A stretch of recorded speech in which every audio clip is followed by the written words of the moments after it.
আমরা উত্তরাখণ্ডের top tourist প্লেসগুলো ঘুরে ঘুরে দেখছি। তার মধ্যে রয়েছে রুদ্রপ্রয়াগ, দেবপ্রয়াগ, ধারীমাতা মন্দির, কালীমঠ, উখিমঠ, তারপরে গুপ্তকাশী, ত্রিযুগী নারায়ণ। উত্তরাখণ্ডের একটার থেকে আরেকটা ট্যুরিস্ট স্পট অপূর্ব সুন্দর, আর প্রাকৃতিক শোভা তো তুলনাহীন। এই প্রাকৃতিক শোভার টানেই লোকে উত্তরাখণ্ডে আসে। Hello friends, good morning, welcome to my channel traveller Tumpa. আশা করি সবাই ভালো আছো। আজ আমরা কালীমঠ থেকে যাব ত্রিযুগী নারায়ণ, তারপর সেখান থেকে রুদ্রপ্রয়াগে যাব। ফ্রেন্ডস, আমরা সকাল সকাল এখন স্টার্ট করছি, শেয়ার জিপে যাব এখান থেকে গুপ্তকাশী, সেখান থেকে আমরা যাব ত্রিযুগী নারায়ণ। দেখো মর্নিংয়ে কি সুন্দর ভিউ চারিদিকে।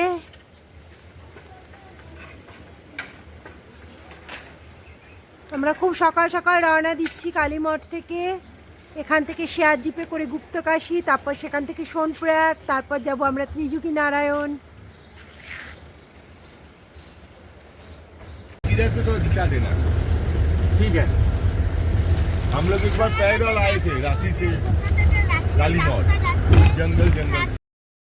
কালীমঠ থেকে গুপ্তকাশী হয়ে ত্রিযুগী নারায়ণে যাওয়ার রাস্তা সত্যি অপূর্ব সুন্দর।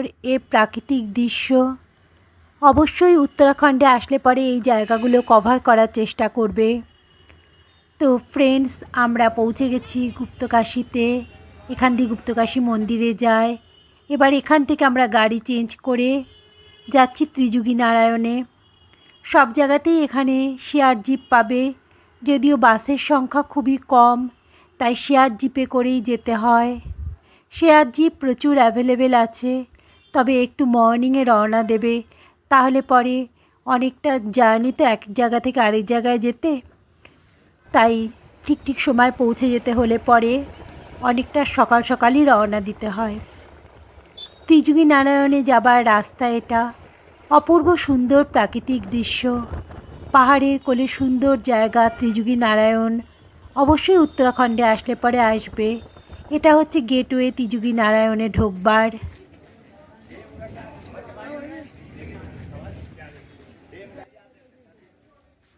ফ্রেন্ডস, আমরা ত্রিযুগী নারায়ণে পৌঁছে গেছি। এটা ত্রিযুগী নারায়ণের অটো স্ট্যান্ড। একে ঘিরেই চারিদিকে হোটেল রয়েছে। মাঝারি মানের হোটেলের সংখ্যাই এখানে বেশি। ত্রিযুগী নারায়ণের প্রাকৃতিক শোভা অতুলনীয়। চারিদিকে সবুজে সবুজে ভরা পাহাড়, তার মধ্যে ছোট্ট জনপদ এই ত্রিযুগী নারায়ণ। ফ্রেন্ডস, ত্রিযুগী নারায়ণ এই হোটেলটায় আমরা আছি। এটা রুম ট্যুর দেখো। এটা ডবল বেডেড খাট, ওইদিকে দুটো চেয়ার, তারপরে একটা টেবিল, মিরর, পর্দা দেওয়া সুন্দর জানলা, ওয়েস্টার্ন টয়লেট, গিজার। ছাদের উপরটা এরকম ফলস সিলিং মতো করা রয়েছে, উপরে ছোট ছোট লাইট। আমাদের হোটেলটা মাঝারি মানের, 1-1.5 হাজার টাকার মধ্যে এরকম হোটেল পেয়ে যাবে। আমাদের হোটেলটা মন্দিরের একদম সামনে। তোমরা ত্রিযুগী নারায়ণে আসলে অবশ্যই মন্দিরের কাছাকাছি হোটেল নেওয়ার চেষ্টা করবে। এটা হচ্ছে ত্রিযুগী নারায়ণের মন্দির। এখানেই শিব পার্বতীর বিয়ে হয়েছিল। ব্রহ্মা পৌরোহিত্য করেছিলেন আর নারায়ণ সাক্ষী ছিলেন। সেই থেকেই হিন্দু বিবাহে নারায়ণকে সাক্ষী রেখে বিয়ে করার রীতি প্রচলিত আছে। ত্রিযুগী নারায়ণে অনেক বিয়ে হয়। ভারতবর্ষে বিভিন্ন জায়গা থেকে, এমনকি বিদেশ থেকেও লোক আসে এখানে বিয়ে করতে, মানে এনআরআই যারা, তারা। দেখো চারিদিকে মালা, ফুলের ডালি সব বিক্রি হচ্ছে। ত্রিযুগী নারায়ণে বিয়ে করতে মোটামুটি 10 থেকে 15 হাজার টাকা লাগে। তাছাড়াও যাদের বিয়ে হয়ে গেছে তারাও এখানে এসে আবার নিজেদের শান্তিপূর্ণ বিবাহিত জীবনের জন্য আবার এই কুণ্ডের চারিদিকে ঘোরে, মন্দিরের চারিদিকে 7 বার ঘোরে। দেখো এখানে বিয়ে হচ্ছে। এরা দিল্লি থেকে এসছে এখানে বিয়ে করতে। আর এই যে দেখছো এইগুলো হচ্ছে কুণ্ড, এটা হচ্ছে গণেশ কুণ্ড, এরকম 4টে কুণ্ড আছে, সরস্বতী কুণ্ড, পার্বতী কুণ্ড, এরকম 4টে কুণ্ড আছে। এই কুণ্ডের জল এখানে বোতলে ভরে নেয় সবাই। আর এদের আগে বিয়ে হয়ে গেছিল, এরা সব আবার নিজেদের শান্তিপূর্ণ বিবাহিত জীবনের জন্য এখানে এসে আবার পুজো পাঠ করছে, আবার এর চারিদিকে 7বার ঘুরছে। আমরাও ঠাকুরের উদ্দেশ্যে পুজো দিলাম। এখানে সবাই আসলে পরেই পুজো দেয় শান্তিপূর্ণ জীবনের জন্য।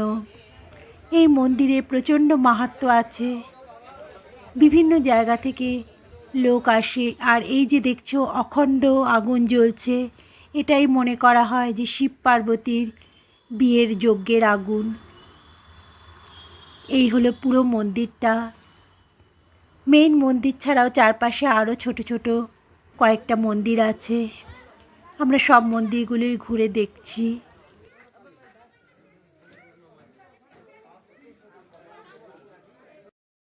এই আগুন নিভতে দেওয়া হয় না, সবসময় কাঠ দিয়ে জ্বালিয়ে রাখা হয়।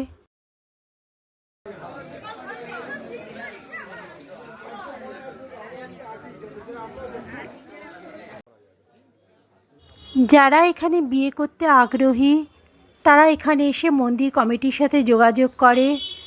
তারপরে সেখানে টাকা জমা দেওয়ার পর মন্দির কমিটি সমস্ত ব্যবস্থা করে দেয়। সেখানে বিয়ে থাওয়া হয় এবং পাশেই হোটেল আছে, সেখানেই খাওয়া দাওয়া হয়। মন্দিরের ভিতরে খাওয়ার ব্যবস্থা নেই, কিন্তু আশেপাশে হোটেল আছে, সেখানে খাওয়া দাওয়ার ব্যবস্থা হয়। থাকার জন্য বিভিন্ন মানের হোটেল রয়েছে, মোটামুটি 1-1.5 হাজার টাকা থেকে শুরু করে 3-4 হাজার টাকা পর্যন্ত। এদের বিয়ে হয়েছে, দেখো এরা এসছে দিল্লি থেকে, আর ব্রাইড থাকে বিদেশে, ছেলেটি দিল্লির, এখানে এসে বিয়ে করেছে। এরকম প্রচুর বিয়ে হচ্ছে। আর যাদের আগেও বিয়ে হয়ে গেছে তারাও এখানে এসে মালা বদল করছে, মন্দিরকে ঘিরে 7বার ঘুরছে। খুবই জাগ্রত মানা হয় এই মন্দিরকে। বলা হয় এখানে বিয়ে করলে সেই বিয়ে যুগ যুগ টিকে থাকে। যেহেতু শিব পার্বতীর বিয়ে হয়েছিল তাই এই জায়গার মাহাত্ম্য অপরিসীম। খুব ভাল লাগবে ত্রিযুগী নারায়ণে আসলে। খরচও খুব বেশি নয়, গুপ্তকাশী থেকে শেয়ার জিপে করে চলে আসতে পারবে। এই কাপেলের বিয়ে হয়ে গেছিল, আবার এখানে এসে এরা মালা বদল সিঁদুর দান করছে, যেহেতু মন্দিরের একটা মাহাত্ম্য আছে তাই। প্রাকৃতিক দৃশ্য অপূর্ব সুন্দর এখানকার। আর চারিদিকে যে এরকম কত বিয়ে হচ্ছে, সত্যি খুব ভাল লাগে। আর ত্রিযুগী নারায়ণে আসলে অবশ্যই 2-1 দিন থাকবে। শুধুমাত্র দেখে চলে গেলে পরে এই জায়গার সৌন্দর্য উপভোগ করা যায় না। মন্দিরকে ঘিরেই বাজার, হোটেল, খাবারের দোকানগুলো, অটো স্ট্যান্ড, মানে শেয়ার জিপের স্ট্যান্ড আর কি, সব কিছু গড়ে উঠেছে। আর এটা হলো পুরো মন্দিরটা। মন্দিরটা দেখতেই অনেকক্ষণ সময় চলে যায়। পুরো মন্দিরটাই প্রদক্ষিণ করে সবাই। আর যারা যারা বিয়ে করছে তাদেরও আমরা সবাই দেখি। এরকম করতে করতেই অনেকটা সময় চলে যায়, তাই 1-2 দিন না থাকলে পরে ভালো লাগবে না। আর ত্রিযুগী নারায়ণ থেকে আরও ভিতরের দিকে গ্রামেও যাওয়া যায়। সেসব জায়গায় হেঁটে হেঁটে যাওয়া যায়, সেগুলো ঘুরে আসতে পারো তোমরা আশেপাশে। আমাদের হাতে যেহেতু সারাটা দিন সময় আছে, তাই আমরা আশেপাশে একটু ঘুরতে বেরোলাম। চারিদিকটা নিস্তব্ধ, সুন্দর পাহাড়, জঙ্গল, আর তার মাঝখান দিয়ে রাস্তা চলে গেছে। অপূর্ব সুন্দর লাগবে এই রাস্তা ধরে হাঁটতে হাঁটতে থাকলে পরে। মন্দির ছাড়িয়েও বেশ অনেকটা যাওয়া যায়। চারিদিকে প্রাকৃতিক দৃশ্য ভীষণ সুন্দর। পাহাড়ের গায়ে জঙ্গল রয়েছে। গেলে অবশ্যই দিনের বেলা যাবে, সন্ধ্যার আগেই চলে আসবে, কারণ সন্ধ্যায় বন্য জন্তু জানোয়ার এখানে বেরোয়, কারণ চারিদিকেই জঙ্গল জঙ্গল। অনেক দূরে পর্যন্ত রয়েছে ছোট ছোট গ্রাম। আর এই দেখো পুরো চারিদিকের দৃশ্য, যেদিকেই তাকানো যায় সবুজে সবুজ, সুন্দর পাহাড়ি জায়গা। কয়েকটা হোটেলও রয়েছে কিছুটা দূরে। যারা নিরিবিলিতে 2-1 দিন কাটাতে চায় তারা এই হোটেলগুলোতে এসে থাকতে পারে। তবে বেশিরভাগ লোকই অটো স্ট্যান্ডের কাছে, মানে শেয়ার জিপের স্ট্যান্ডের কাছে, মন্দিরকে ঘিরে যেসব হোটেলগুলো রয়েছে তাতেই থাকতে বেশি পছন্দ করে।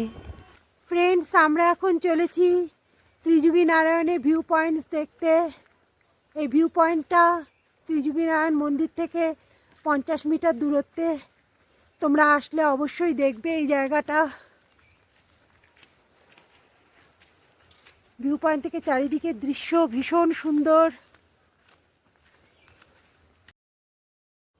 ভিউ পয়েন্ট দেখে আমরা এবার মন্দিরে ফেরার পথ ধরেছি। সন্ধ্যার আগেই মন্দিরে পৌঁছাতে হবে, কারণ সন্ধ্যাবেলা সন্ধ্যা আরতি দেখা আছে। এখানকার মন্দিরের সন্ধ্যা আরতি খুব একটা বিখ্যাত ব্যাপার, তাই আমরা তাড়াতাড়ি ফেরার রাস্তা ধরেছি। যদি ভিডিও ভালো লাগে তবে অবশ্যই লাইক করবে।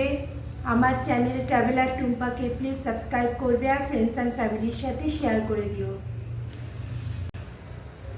By bye, take care.